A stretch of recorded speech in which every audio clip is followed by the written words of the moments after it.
Saudara kekasih, hari ini kita berjumpa kembali di dalam ibadah streaming. Saya percaya bahwa anugerah Tuhan tetap ada atas setiap pribadi kita. Oleh sebab itu, melalui ibadah saat ini, mari kita nikmati hadirat Tuhan. Kita juga diundang di dalam perjamuan kudus. Mari kita siapkan hati kita pribadi lepas pribadi. Mari kita bersama-sama bersatu di dalam doa. Bapa, kami bersyukur kepadamu Tuhan, kalau pada pagi hari ini kembali kami berkumpul di hadapan-Mu, di dalam keluarga kami masing-masing Tuhan. Kami berterima kasih karena anugerah-Mu atas setiap pribadi kami, sehingga kami masih boleh beribadah kepadamu. Meskipun kami saat ini Tuhan terhalang ruang, tetapi kami percaya hadirat-Mu tidak terbatas. Roh-Mu sanggup melawat setiap kami, keluarga demi keluarga. Engkau tahu akan setiap situasi dan keberadaan kami masing-masing. Oleh sebab itu Tuhan, kami bersehati saat ini menghampiri tahta kasih karunia-Mu. Kami rindu menikmati hadirat-Mu. Kami rindu diajar oleh kebenaran firman-Mu. Dan kami berterima kasih Engkau mengundang kami masuk di dalam perjamuan kudus, untuk kami boleh mengingat akan kasih Tuhan dalam kehidupan kami. Terima kasih Tuhan Yesus, kami bersyukur kepadamu. Kiranya saat ini ibadah kami boleh berkenan di hadapan-Mu. Pujian kami boleh menjadi dupa yang harum di hadapan Tuhan. Terima kasih banyak Bapa. Dengan bersukacita kami datang di hadapan-Mu, karena kami tahu kepada siapa kami datang, yaitu kepada Allah yang menjadikan langit dan bumi. Di dalam nama Tuhan Yesus, kekasih jiwa kami berdoa dan mengucap syukur. Haleluya. Amin. Mari Bapak Ibu Saudara, kita akan terus memuji dan memuliakan Tuhan. Kita diberi kuasa oleh Tuhan Yesus untuk mengalahkan musuh-musuh kita. Siapa musuh-musuh kita? Keadaan situasi kita saat ini. Oleh sebab itu mari kita bersukacita di hadapan Tuhan. Katakan di hadapannya, ku diberi kuasa dari Raja kita yang mulia. Haleluya. Glory. Mari kita bertepuk tangan di hadapannya.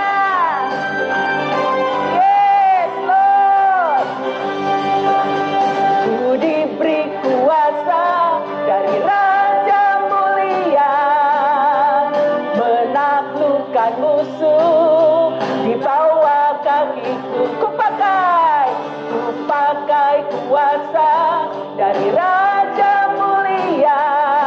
Bila Allah ada bersamaku, siapa jadi lawanku? Sungguh besar Kau Tuhanku, Engkau perisai hidupku. Ku berdiri dengan iman, iman dalam Yesus Tuhan. Kau yang memberi kemenangan, ku bersorak merayakan. Terpujilah Engkau Raja segala raja. Haleluya. Katakan di hadapannya, aku diberi kuasa. Ku diberi kuasa dari Raja mulia, menaklukkan musuh. Di mana? Di bawah kakiku. Katakan, ku pakai kuasa dari Raja mulia. Bila Allah ada bersamaku, siapa jadilah. Katakan, bila Allah ada bersamaku, siapa jadi lawanku? Sungguh besar Kau Tuhanku, Engkau perisai hidupku. Ku berdiri dengan iman, iman dalam Yesus Tuhan. Kau yang memberi kemenangan, ku bersorak merayakan. Terpujilah Engkau Raja segala raja. Katakan, Dia sungguh besar. Kau Tuhanku, Engkau perisai hidupku. Ku berdiri dengan iman, iman dalam Yesus. Kau yang beri kemenangan. Ku bersorak merayakan. Terpujilah Engkau Raja segala raja. Sekali lagi katakan, sungguh besar. Kau Tuhanku, Engkau perisai hidupku. Ku berdiri dengan iman, iman dalam Yesus. Katakan di hadapannya, ku bersorak merayakan. Terpujilah Engkau Raja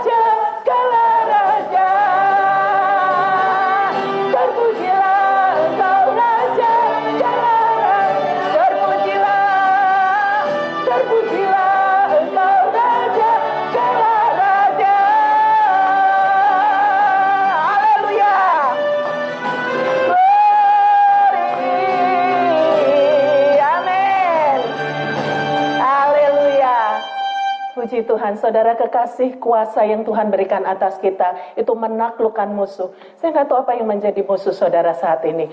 Keadaan situasi yang terjadi saat ini membuat kita lemah, tetapi firman Tuhan menguatkan setiap kita. Ada janji Tuhan yang menjadi perisai kita. Amin. Mari kita terus menikmati hadirat Tuhan. Kasih-Nya tidak terbatas.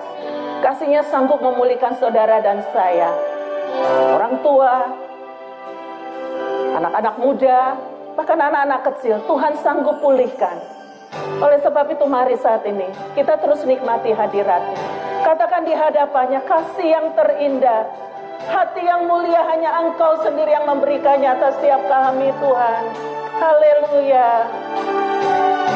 Glory Jesus, terima kasih Bapa. Kasih yang terindah, hati yang mulia,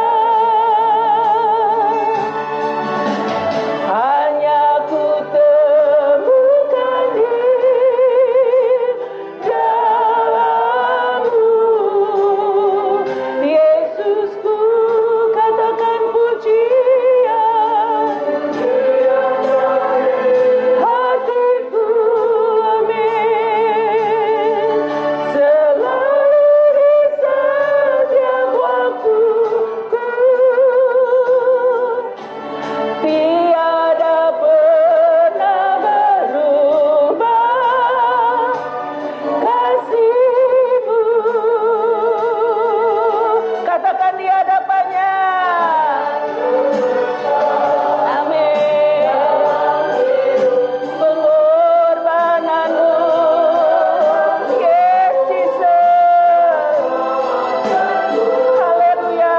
Engkaulah harta yang tak ternilai, yang ku miliki dan ku hargai. Yesus, Engkau ku kagumi. Katakan di hadapannya, kasih yang terindah, hati yang mulia,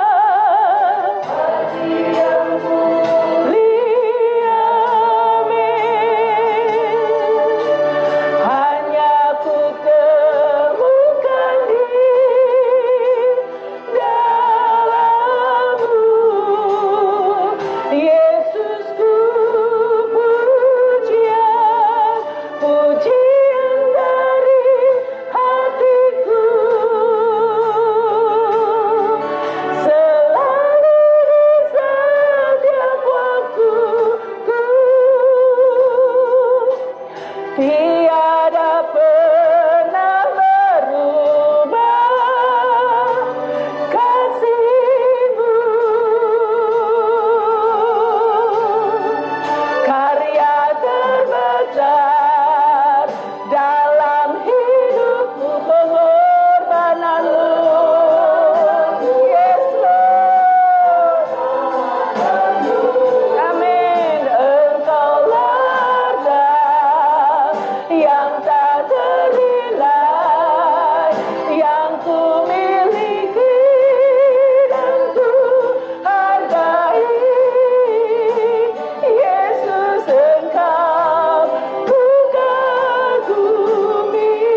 besar kasih-Mu atas setiap pribadi kami. Begitu besar pengorbanan-Mu bagi kami. Tidak ada satupun yang dapat kami balas Tuhan, kecuali kami sujud menyembah Engkau. Terima kasih banyak Tuhan. Haleluya, haleluya. Glory bagi-Mu Tuhan. Haleluya Jesus. Terlalu besar kasih-Mu Bapa, pengorbanan yang Kau berikan bagiku terlalu mahal. Amin. Darah-Mu Yesus tercurah untuk menebus hidupku. Katakan terlalu besar Yesus kasih-Mu Bapa, pengorbanan yang Kau berikan bagiku terlalu mahal. Yesus tercurah untuk menebus hidupku. Katakan di hadapannya, telah kulihat, haleluya. Lihat bukti kasih-Mu, Kau menderita gantikanku. Katakan dengan darah-Mu, oh, Kau selamatkanku. Kini ku hidup menyenangkan. Sekali lagi katakan, telah kulihat bukti kasih-Mu, amin. Kau menderita gantikanku dengan darah-Mu, amin. Kau selamatkanku, kini ku hidup menyenangkan-Mu. Terlalu besar kasih-Mu Bapa, pengorbanan yang Kau berikan bagiku terlalu mahal. Darah-Mu Yesus, yes Lord, tercurah untuk menebus hidupku. Tercurah untuk menebus hidupku. Tercurah untuk menebus hidupku.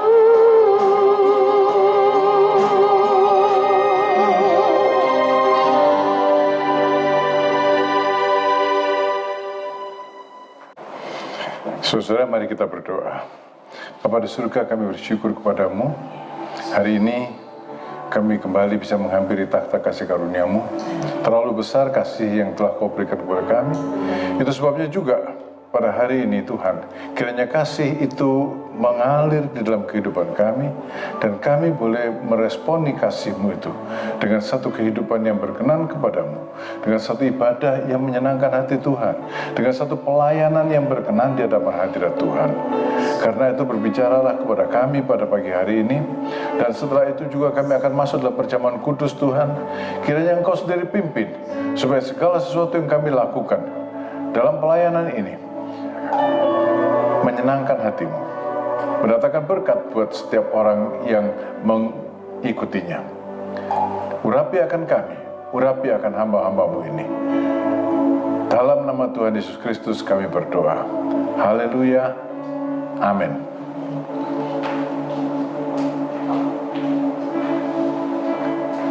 Shalom Bapak Ibu Saudara. Saya bersyukur pada Tuhan untuk ibadah pada pagi hari ini, minggu pertama bulan Juni, di mana kita akan merayakan juga perjamuan kudus di dalam ibadah pada pagi hari ini. Saya ingin mengajak saudara pada pagi hari ini untuk belajar satu bagian dari firman Tuhan tentang harmonisasi pelayanan dan keluarga. Sebenarnya saudara-saudara, pelayanan atau ibadah itu seharusnya harmonis sejalan, saling menunjang dengan keluarga. Namun pada kenyataannya, pelayanan atau ibadah dan keluarga seringkali berjalan sendiri-sendiri, tidak saling menunjang, dan akibatnya terjadi ketimpangan antara pelayanan dan keluarga. Misalnya, getol dalam pelayanan, tapi keluarga tidak harmonis. Yang diinginkan oleh Tuhan adalah keluarga yang harmonis dan pelayanan yang harmonis, itu saling menunjang, dan pelayanan yang harmonis mendatangkan keluarga yang harmonis, keluarga yang harmonis mendatangkan pelayanan yang harmonis. Itu sebabnya pada pagi hari ini saya ingin mengajak saudara belajar terutama pada situasi yang sedang kita hadapi sekarang ini, untuk mengubah situasi ini menjadi satu berkat bagi kehidupan jemaat Tuhan. Saudara-saudara, kita sekarang masih berada pada situasi yang disebut stay at home, tinggal di rumah. Saya dengar PSBB di kota Cirebon akan diperpanjang sampai tanggal 12 Juni ya, sampai pertengahan Juni. Jadi kita tetap tinggal di rumah. Tinggal di rumah itu satu wacana yang tidak pernah terlintas di dalam pikiran semua orang. Tadinya semua orang itu, katakan hampir semua orang itu sibuk. Pagi suami berangkat ke kantor, dan banyak juga istrinya juga berangkat. Mereka bekerja sampai sore atau sampai malam. Anak-anak pagi berangkat sekolah, sudah pulang sekolah mereka masih mengikuti les ini itu atau kegiatan ekskul. Jadi kegiatan banyak dilakukan di luar rumah.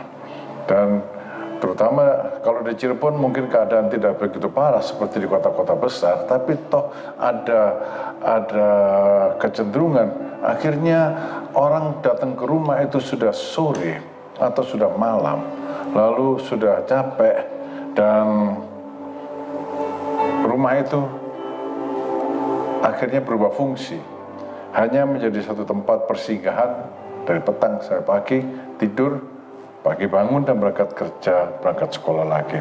Rumah menjadi sunyi senyap, damai kelihatannya, tapi sebetulnya gersang.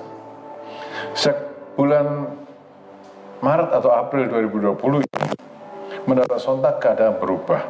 Untung di negeri kita tidak diterapkan lockdown, hanya PSBB, pembatasan sosial berskala besar. Tapi orang sekarang lebih banyak tinggal di rumah, dan rumah menjadi satu tempat perlindungan sepanjang hari bagi penghuninya. Dari pagi sampai malam, kalau orang yang taat pada peraturan pemerintah ini, maka dia akan ketemu lagi dengan istri, dengan suami, dengan anak yang biasanya tidak pernah ketemu, sekarang ketemu dan terus-menerus ketemu. Saudara-saudara, sayangnya dalam kondisi yang demikian, atau mungkin lebih tepat, sayangnya kondisi yang demikian tidak menunjang harmonisasi di dalam keluarga. Bukan akibat PSBB, karena mereka di luar negeri tidak melaksanakan PSBB, tapi lockdown yang lebih ketat dari PSBB. Yang terjadi adalah di keluarga-keluarga justru peningkatan KDRT, angka perceraian meningkat, dan menonton situs pornografi juga cenderung meningkat. Saudara, apakah stay at home ini menyebabkan keluarga tidak harmonis? Tidak. Tinggal di rumah, stay at home, hanya menyingkapkan keadaan yang sebenarnya, yang tadinya tidak kelihatan. Ketidakharmonisan keluarga sudah ada sebelumnya. Dan kalau keluarga tidak harmonis, maka tidak mungkin juga ada harmonisasi antara pelayanan dan keluarga. Itu sebabnya pada pagi hari ini saya ingin mengajak tentang hal ini, belajar bagaimana bisa ada harmonisasi antara keluarga dan ibadah, harmonisasi antara keluarga dan pelayanan. Saudara-saudara, bila disikapi dengan tepat, stay at home ini adalah sarana yang kuat bagi membina hubungan yang harmonis atau memulihkan hubungan yang harmonis, harmonisasi antara seisi rumah dan isi rumah dengan Tuhan, yaitu ibadah. Untuk itu mari kita belajar dari seorang yang bernama Cornelius. Dia adalah seorang Itali, jabatannya tinggi. Pada waktu itu di Kaisaria ditempatkan satu divisi atau satu legiun tentara Itali, prajurit Romawi disebut sebagai prajurit Itali, pasukan Itali, dan Cornelius adalah perwira dalam pasukan itu. Di Kaisaria, dia meninggalkan kepercayaannya, ibadahnya yang lama. Dia meninggalkan berhala dan dia mengenal Yahweh. Dia beribadat kepada Yahweh, kepada Tuhan. Saudara-saudara, biasanya orang yang berkedudukan tinggi, kaya, sibuk, itu beribadah ala kadarnya dan juga kurang memperhatikan keluarga. Malahan tidak jarang memandang rendah agama. Tetapi Cornelius berbeda, saudara-saudara. Meskipun menyembah Tuhan itu dianggap rendah oleh bangsanya dan sama sekali tidak mendatangkan keuntungan secara materi bagi dirinya, jabatannya tidak naik, pangkatnya tidak naik, penghasilannya tidak naik. Saudara-saudara, Cornelius beribadah dengan segenap hati. Alkitab menyebutkan dia saleh dan rajin berdoa. Dalam Kisah Para Rasul pasal 10 ayat yang kedua disebut, ia saleh, ia serta seisi rumahnya takut akan Allah. Perhatikan kata-kata ini, ia saleh, ia serta seisi rumahnya takut akan Allah. Dan ia memberi banyak sedekah kepada umat Yahudi dan senantiasa berdoa kepada Allah. Saudara-saudara, dalam bagian ini saya ingin menekankan bahwa Cornelius itu adalah seorang yang saleh. Ia serta seisi rumahnya. Jadi bukan cuma Cornelius sendiri. Serta seisi rumahnya takut akan Allah dan senantiasa berdoa kepada Allah. Saudara-saudara, bagi Cornelius, imannya kepada Tuhan itu berarti satu jalan kehidupan. Imannya kepada Tuhan itu adalah satu kehidupan. Itu sebabnya dia tidak membawa imannya sendiri, tetapi dia mengikut sertakan dan melibatkan seisi rumahnya dalam ibadah di rumahnya. Perlu saudara ketahui, di masa itu belum ada bangunan gereja. Belum ada bangunan gereja sehingga orang beribadah di rumahnya. Sekarang, kita ini dipaksa oleh keadaan.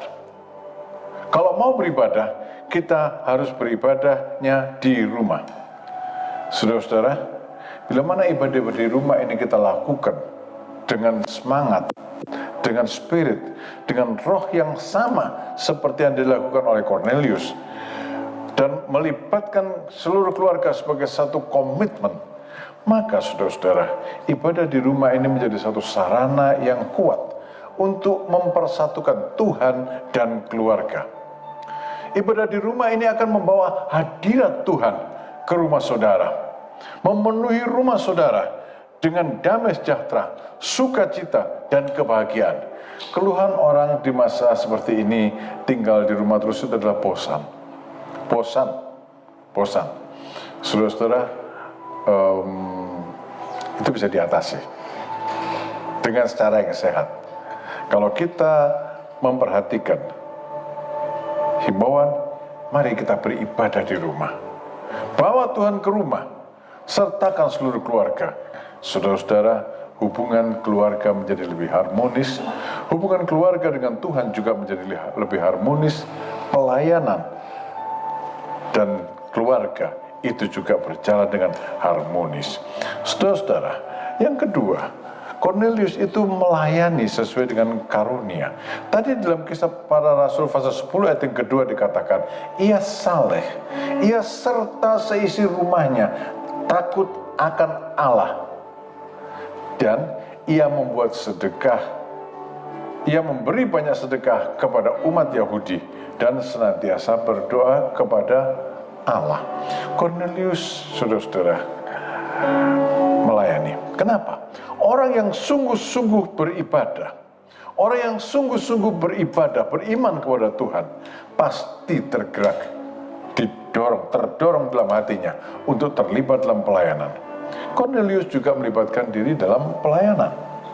Meskipun sebagai orang bukan Yahudi yang memeluk agama Yahudi, kegiatan pelayanannya sangat dibatasi oleh ketentuan-ketentuan. Ya, orang Yahudi sangat diskriminatif dalam hal ini, sehingga seorang bukan Yahudi, meskipun dia memeluk agama Yahudi, dia tidak bisa masuk begitu saja ke halaman dalam bait Allah. Paling-paling dia hanya bisa masuk ke halaman luar dari bait Allah. Kemudian, kalaupun dia ingin aktif melayani, dia tidak akan mungkin terlibat dalam pelayanan di sinagoga sebagai pengurus sinagoga, apalagi sebagai kepala sinagoga. Dia tidak akan mendapat bagian dalam hal-hal seperti itu.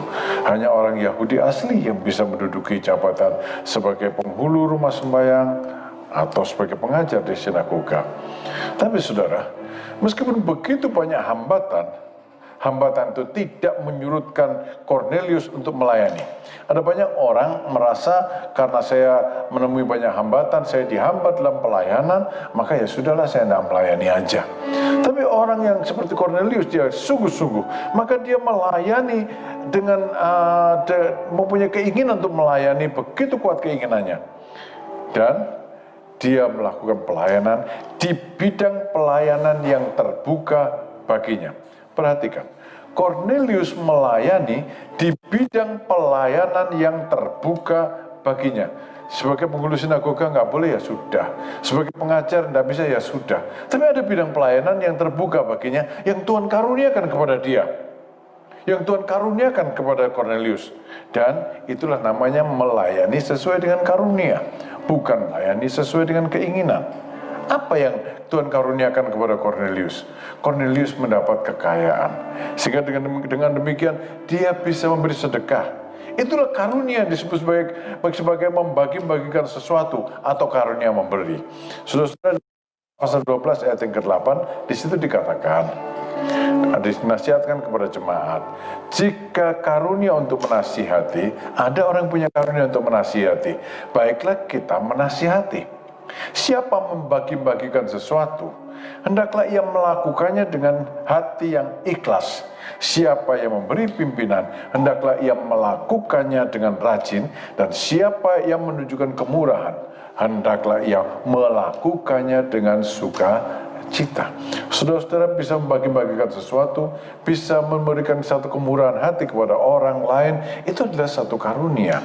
Yang harus dilakukan, kalau kita melakukannya, adalah dengan hati yang ikhlas dan dengan sukacita. Itu yang dilakukan oleh Cornelius. Berapa lama dia hanya terlibat dalam pelayanan seperti ini, memberi, dan berdoa. Tidak disebutkan dalam Alkitab, tapi dia melakukannya dengan setia. Tuhan selalu melihat. Tuhan tidak melupakan orang yang melayani karena percaya dan mengasihi namanya. Di dalam Ibrani pasal 6 ayat yang ke-10 dikatakan, sebab Allah bukan tidak adil, sehingga ia lupa akan pekerjaanmu dan kasihmu yang kamu tunjukkan terhadap namanya, oleh pelayanan kamu terhadap orang-orang kudus yang masih kamu lakukan sampai sekarang. Allah mengingat, Allah tidak lupa akan pelayanan yang dilakukan oleh Cornelius. Allah mengingat, Allah tidak lupa akan pelayanan yang dilakukan oleh kita semuanya. Dalam hal Cornelius, maka Allah menyatakan dirinya dan memuji Cornelius.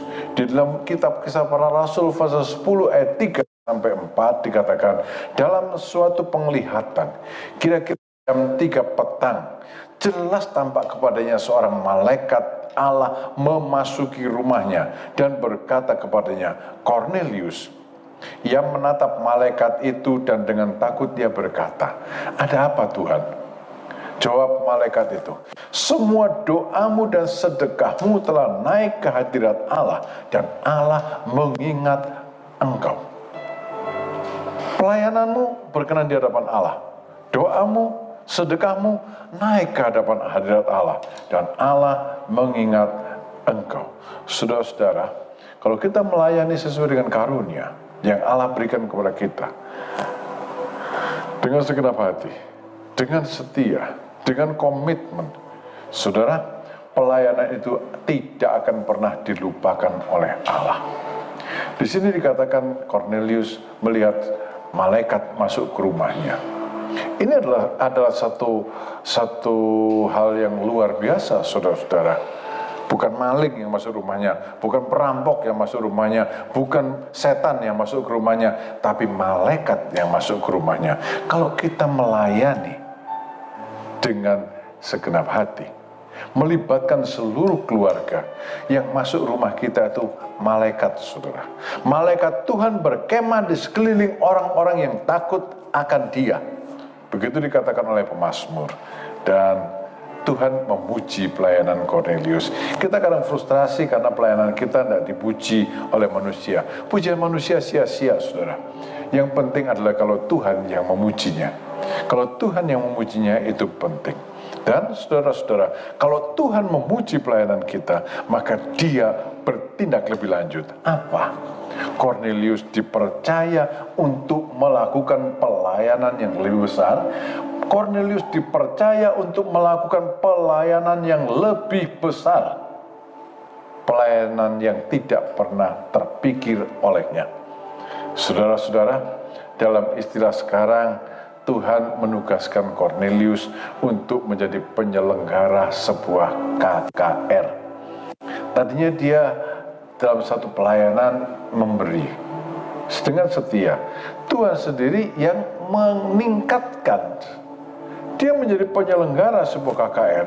Dan saudara-saudara, itu bukan KKR yang biasa. Karena di dalam Kisah Para Rasul pasal 10 ayat 5 ayat 1 dan ke-6 dikatakan begini. Dan sekarang suruhlah beberapa orang ke Yope untuk menjemput seorang yang bernama Simon yang disebut Petrus. Ia menumpang di rumah seorang penyamak kulit yang bernama Simon yang tinggal di tepi laut. Sekarang Kornelius oleh Tuhan ditugaskan untuk mengundang seorang hamba Tuhan yang terbesar. Ya, dia adalah hamba yang terbesar, melakukan pelayanan-pelayanan terbesar pada masa itu. Dia, hamba Tuhan ini Petrus, sekali berkhotbah 3.000 jiwa bertobat. Dia menyembuhkan oleh Petrus, Tuhan menyembuhkan seorang yang lumpuh. Orang-orang sakit kalau terkena bayangan Petrus saja disembuhkan. Dia membangkitkan orang mati di dalam nama Tuhan Yesus Kristus. Ini hamba Tuhan yang luar biasa.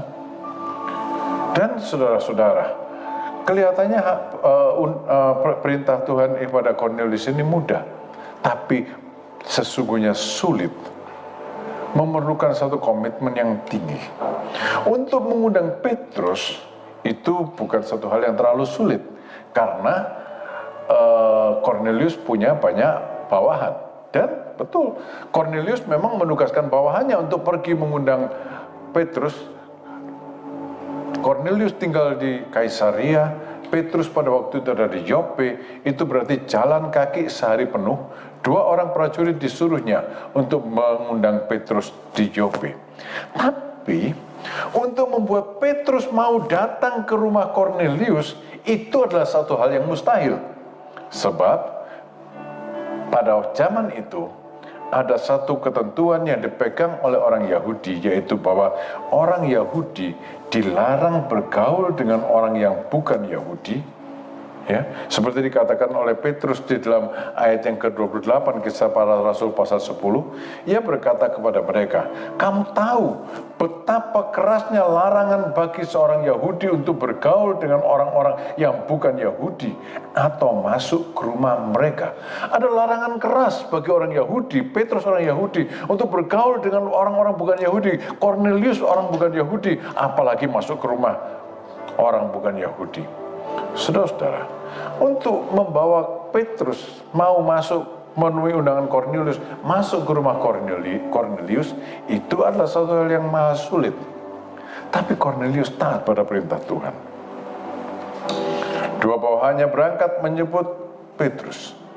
Dan tepat tepat sebelum orang-orang bawahan Kornelius ini sampai ke rumah yang ditinggali Petrus, Tuhan bicara kepada Petrus. Tuhan bicara kepada Petrus melalui satu penglihatan, dan kemudian juga melalui satu bisikan roh. Di bawah ada 3 orang menyebut kamu, pergi kamu bersama dengan mereka ke Kaisarea. Saudara-saudara, demikianlah Petrus akhirnya menerima undangan dari Kornelius, dan dia memenuhi undangan itu. Dia berjalan sehari semalam dari Yope dari Yope ke Kaisaria. Saudara-saudara, apa yang bisa kita pelajari dari kejadian ini? Begini, kalau kita taat pada perintah Tuhan, maka Tuhan membuat segala sesuatunya bisa terjadi. Atau kalau Tuhan yang menyuruh, maka Tuhan yang menyiapkan, Tuhan yang mengadakan. Saudara-saudara, demikianlah Petrus, saya katakan secara mujizat, dia mau berangkat ke rumah Kornelius. Kalau Tuhan tidak menyatakan diri kepada Petrus, Petrus tidak akan mau ke rumah Kornelius karena larangan dari yang dipegangnya. Namun saudara-saudara, Kornelius bukan cuma mengundang Petrus, dia bertindak lebih jauh. Kornelius tidak bisa berkhotbah, tetapi dia bisa mengumpulkan orang untuk beribadah dan mendengar firman Tuhan. Dia bisa mengundang orang untuk datang dalam ibadah dan mendengar firman Tuhan. Dan yang dilakukan adalah dia mengundang sanak saudaranya, dia mengundang teman-temannya untuk mendengar firman Tuhan, sehingga pada waktu Petrus datang ke rumah Kornelius, dia mendapati ada banyak orang berkumpul di situ untuk mendengarkan firman Tuhan. Dengan cara demikian, saudara-saudara, Kornelius bisa memenangkan jiwa. Meskipun dia tidak bisa berkhotbah, Kornelius memenangkan jiwa, membawa orang kepada Tuhan, jiwa-jiwa kepada keselamatan dengan apa yang dia miliki. Saudara-saudara, meneladani Kornelius, kita masing-masing sebenarnya bisa terlibat dalam pelayanan. Kita bisa mengundang orang. Kornelius tidak mengundang orang yang jauh, dia mengundang sanak keluarga, dia mengundang sahabat. Kita punya sanak keluarga, kita punya sahabat yang belum mengenal Tuhan. Kalau kita mau, kita bisa undang mereka. Kita bisa undang mereka. Tapi seringkali untuk mengundang saja kita takut. Saudara-saudara, ikutlah teladan Kornelius, mengundang. Kalau nggak mau datang ya sudah, tapi diundang untuk mendengarkan firman Tuhan. Dan ada kemungkinan mereka diselamatkan melalui upaya kita itu. Ada kemungkinan mereka diselamatkan melalui upaya kita itu. Dan kalau mereka diselamatkan, saudara memindahkan satu jiwa dari neraka ke sorga. Saudara-saudara, dengan pelayanan yang demikian, maka ada hasil yang nyata. Ya, dengan pelayanan yang demikian, yang sesuai dengan karunia Tuhan, yang melibatkan keluarga, dengan pelayanan yang taat pada perintah Tuhan, dilakukan segenap hati, ada hasil yang nyata. Di dalam Kisah Para Rasul pasal 10 ayat 45-46, hasil dari ibadah itu begitu mengherankan bagi orang-orang golongan bersunat, orang-orang Yahudi yang menyertai Paulus. Mereka tercengang-cengang karena mereka melihat bahwa pada waktu Paul Petrus berkhotbah, dikatakan karunia Roh Kudus dicurahkan atas bangsa-bangsa bukan Yahudi. Sebab orang-orang Yahudi yang percaya ini mendengar bahwa orang-orang itu berkata-kata dalam bahasa roh dan memuliakan Allah. Saudara-saudara, memuliakan Allah, berkata-kata dalam bahasa roh. Mereka bukan cuma sampai pada tahap diselamatkan, percaya dan diselamatkan. Mereka orang-orang yang diundang oleh Cornelius ini malah sudah langsung melangkah kepada tahap yang selanjutnya. Mereka dipenuhi Roh Kudus, berkata-kata dalam bahasa roh. Mereka bersuka cita memuliakan Tuhan. Saudara-saudara, dan kalau dilihat Cornelius sendiri kemampuannya apa? Dia cuma mampu untuk mengundang Petrus. Itu pun tidak bisa mendatangkan Petrus. Allah yang menggerakkan Petrus untuk datang, mengundang untuk orang datang, dan Tuhan yang bekerja dan orang-orang itu diselamatkan. Saudara-saudara, Tuhan memakai Cornelius dan seluruh keluarganya. Ada harmonisasi pelayanan di dalam keluarga Cornelius dengan pelayanannya. Saudara-saudara, hasilnya adalah sukacita besar. Kita sering mendengar KKR, tapi sebetulnya tidak terjadi kebangunan rohani. Tapi hari itu memang betul-betul terjadi kebangunan rohani. Orang-orang diselamatkan. Orang-orang yang tadinya tidak percaya, penyembah-penyembah berhala, dipenuhi Roh Kudus dan menyembah Tuhan dan memuliakan Tuhan. Jadi, marilah saudara-saudara, saya mengajak saudara-saudara di tengah masa yang sulit ini, ada kesempatan bagi kita untuk melayani Tuhan, melibatkan seluruh keluarga. Ada harmonisasi antara keluarga dan pelayanan. Libatkan keluarga saudara untuk melayani, dan paling tidak, kalau saudara melakukannya, maka pelayanan itu akan membuat keluarga saudara menjadi harmonis. Dan keluarga yang harmonis akan membuat pelayanan menjadi baik. Dan pada akhirnya, kemuliaan bagi nama Tuhan saja, bukan bagi nama kita. Mari saudara-saudara, kita melakukannya. Di tengah-tengah suasana yang sulit ini, Tuhan ada dan Tuhan bekerja. Tuhan berkati. Dan sekarang kita akan lanjutkan. Saudara-saudara sudah menerima roti dan anggur di rumah saudara. Dan kalau saudara kemungkinan tidak menerima, saudara sebagaimana setelah diumumkan, saudara bisa pakai roti tawar atau crackers atau apa, dan sebagai roti, dan kemudian juga sebagai minum merah ya, Fanta kah, atau teh tua, bisa saudara pakai sebagai pengganti dari roti dan anggur ini. Saya minta supaya saudara-saudara mempersiapkan diri. Silakan saudara-saudara, kepala-kepala keluarga membagikan roti dan anggurnya kepada setiap anggota keluarga. Dan sambil menunggu ini semua siap, mari kita nyanyikan satu pujian.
Saudara-saudara, saya mengajak saudara-saudara di rumah untuk berdiri.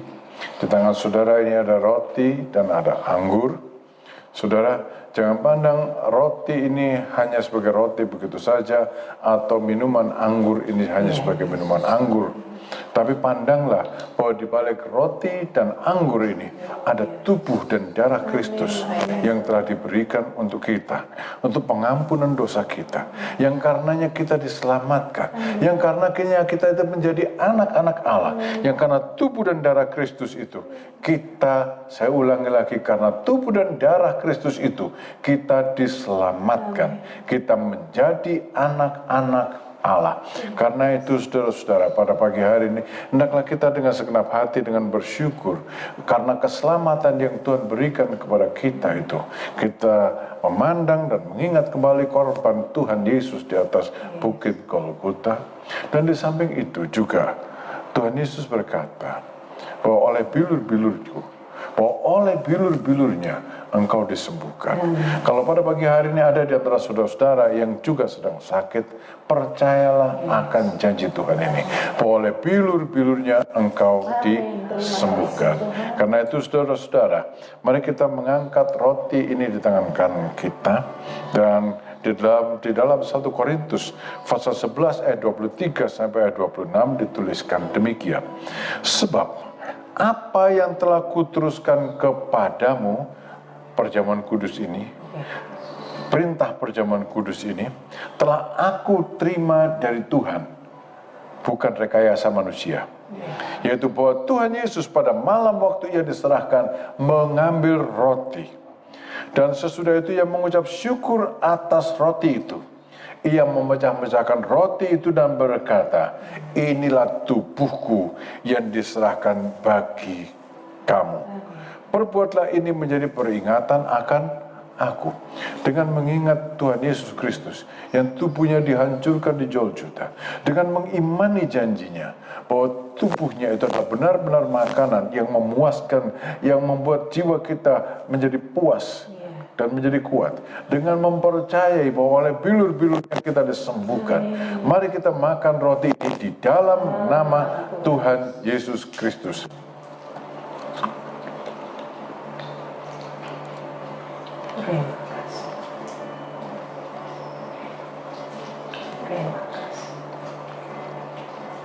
Terima kasih Tuhan. Oh, terima kasih Tuhan. Terima kasih buat tubuh. Terima kasih buat roti yang hidup yang dari sorga. Terima kasih Tuhan bahwa oleh bilur-bilur-Mu kami telah disembuhkan. Oh, ramasakala masyakatakan ya ramasakala. Saudara-saudara, mari kita angkat cawan ini di tangan kanan kita. Demikian juga ia mengambil cawan sesudah makan, lalu berkata, cawan ini adalah perjanjian baru yang dimeteraikan oleh darahku. Saudara-saudara, di dalam Tuhan Yesus Kristus, kita adalah umat perjanjian baru. Umat perjanjian baru yang diampuni dosanya, yang dijadikan anak-anak Allah, dimeteraikan oleh darahnya. Perbuatlah ini setiap kali kamu meminumnya, menjadi peringatan akan aku. Sebab setiap kali kamu makan roti ini dan minum cawan ini, kamu memberitakan kematian Tuhan sampai ia datang. Dengan mengingat Tuhan Yesus di Golgota yang darahnya ditumpahkan bagi kita, dengan mengingat bahwa ini adalah perjanjian baru, mari kita hidup sebagai umat perjanjiannya, setia dalam iman kepada Dia. Kita minum dari cawan ini di dalam nama Tuhan Yesus Kristus.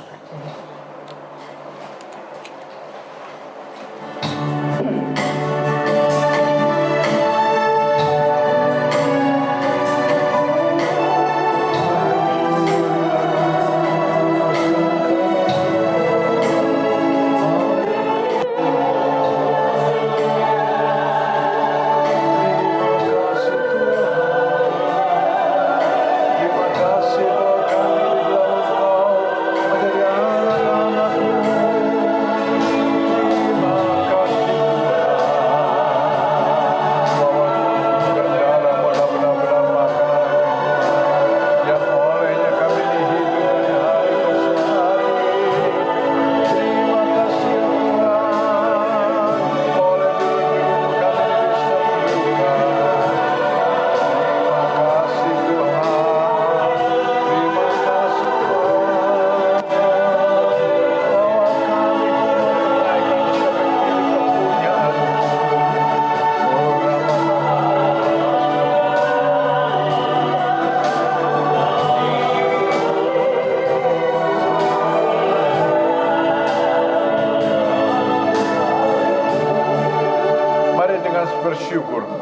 Kita nyanyikan, betapa besar kasih-Mu.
Bapa di surga, kami bersyukur kepada Tuhan.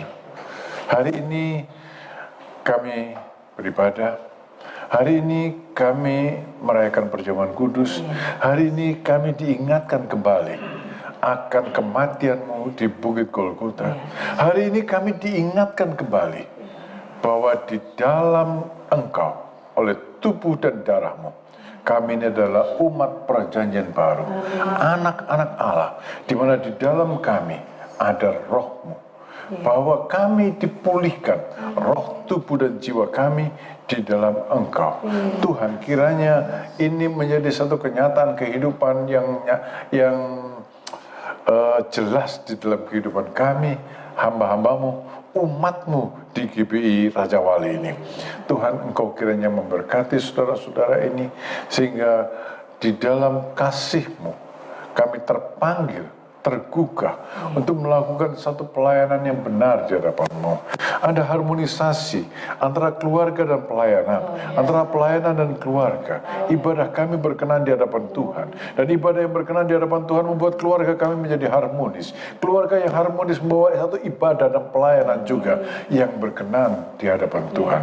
Bekerjalah kiranya ya Tuhan, bekerjalah, berikan pengertian kepada semua kami, jemaat Tuhan ini, akan panggilan pelayanan, akan karunia kepelayanan yang Tuhan berikan kepada kami, supaya kami ya Tuhan tidak berebut pada satu pelayanan yang kami inginkan, tapi kami melakukan pelayanan sesuai dengan karunia yang Tuhan berikan.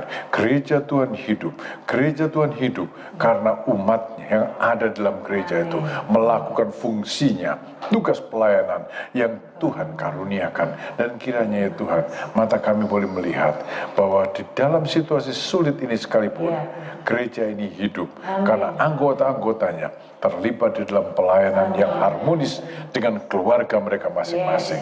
Terima kasih banyak Tuhan, di dalam nama Yesus Kristus kami berdoa. Terima kasih Tuhan, terima kasih.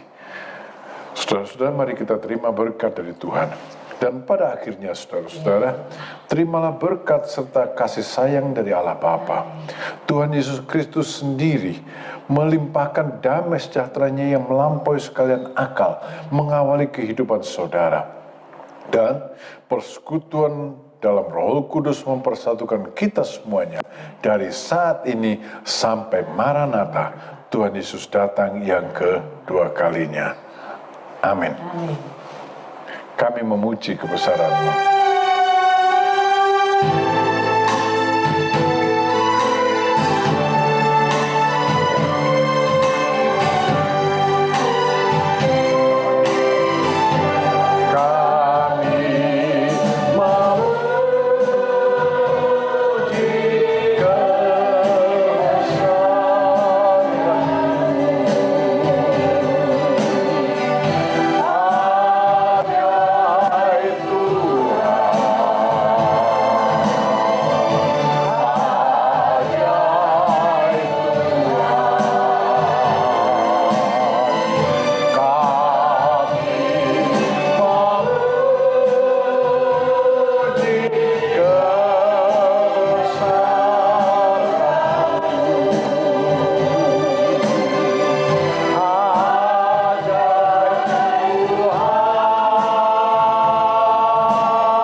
GB Raja Wali bersama saya Shirley, saya akan menyampaikan beberapa recent update saat ini. Mari kita simak bersama-sama ya. Yang pertama saudara kekasih, ibadah pada hari Minggu tanggal 14 Juni 2020. Saudara bisa lihat di tempat di depan ini saudara, tetap pukul 8 pagi tentunya di channel ini. Jangan lupa ya saudara, ajak semua teman-teman atau keluarga untuk kita datang bersama-sama beribadah. Yang kedua saudara, saat ini kita akan, minggu ini adalah minggu pertama di mana kita juga mengembalikan perpuluhan. Barang siapa saudara kekasih yang rindu untuk mengembalikan perpuluhan, bisa membawanya di kantor sekretariat. Sudah ada peti persembahan ataupun bisa mentransfernya di rekening yang ada di bawah ini. Saudara kekasih jangan lupa supaya saudara kita semua tetap terpelihara di dalam kasih Tuhan. Yang terakhir saudara kekasih jangan lupa di like, subscribe dan juga di share. Tentunya kalau ada komen-komen juga komen yang membangun ya saudara kekasih. Inilah recent update yang dapat saya sampaikan. Tuhan Yesus memberkati. Sampai jumpa. Shalom.